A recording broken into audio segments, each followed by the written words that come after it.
তাহলে 5 বছর আগে তোমরা যখন তৃণমূলে ছিলে তোমরা মুসলমান ছিলে, আর আজকে তোমরা ওই বিজেপিতে গিয়ে এখন তুমি হিন্দু হয়ে গেলে। তার আগে তাহলে তুমি মুসলমান ছিলে।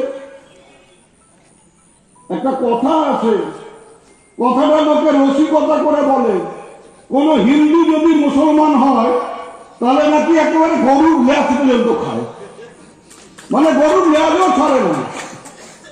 এই শুভেন্দু অধিকারীর সম্বন্ধে একজন বলেছেন যে ও যখন তৃণমূলে ছিল মেদিনীপুরে ঈদের দিন এক মুসলিম কর্মীর বাড়িতে গিয়ে সেখানে নিমন্ত্রণ রক্ষা করতে গিয়ে 3 বাটি গরুর মাংস খেয়েছে। শুধু 3 বাটি গরুর মাংস খাওয়া নয়, বাড়িতে যাওয়ার সময় আবার টিফিন গাড়িয়ে করে ভরে নিয়ে গেছে, রাত্রেও যাতে গরুর মাংস বাড়িতে নিয়ে খেতে পারে তার জন্য ওই টিফিন গাড়িয়ারে করে মাংস নিয়ে গেছে। উকিল বর্মন হিন্দু না মুসলিম? সেই উকিল বর্মনকে যখন বাংলাদেশিরা ধরে নিয়ে 15 দিন ধরে জেলে আটকে রাখে, তখন ভারতবর্ষের সরকার, যে সরকার নিজেদের হিন্দু সরকার বলে মনে করে, যে সরকারের একজন প্রতিনিধি পশ্চিমবাংলা বিধানসভার বিরোধী দলের নেতা, তিনি যখন বলেন যে আমাদের মুসলিম ভোটের দরকার নেই, বিজেপির মুসলিম মুসলমানের ভোটের দরকার নেই, শুধুমাত্র হিন্দু ভোটের দিয়েই আমরা জিতব, তখন তার দায়িত্বের মধ্যে পড়ে না যে উকিল বর্মন ভারতীয় নাগরিক, বাঙালি, এবং সে অবশ্যই হিন্দু।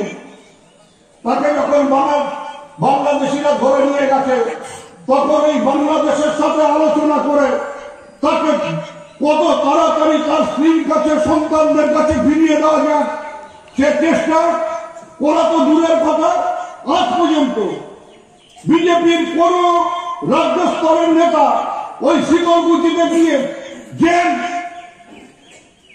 ওই শুভেন্দু অধিকারী কথায় কথায় হিন্দু হিন্দু করে, সে এসে তো ওই শীতলকুচিতে দাঁড়িয়ে একবারও বলেনি যে আমরা হিন্দু, উকিল বর্মন হিন্দু, যতক্ষণ না উকিল বর্মনকে ছাড়া হচ্ছে ততক্ষণ আমি শীতলকুচির মাটি ছাড়বো না।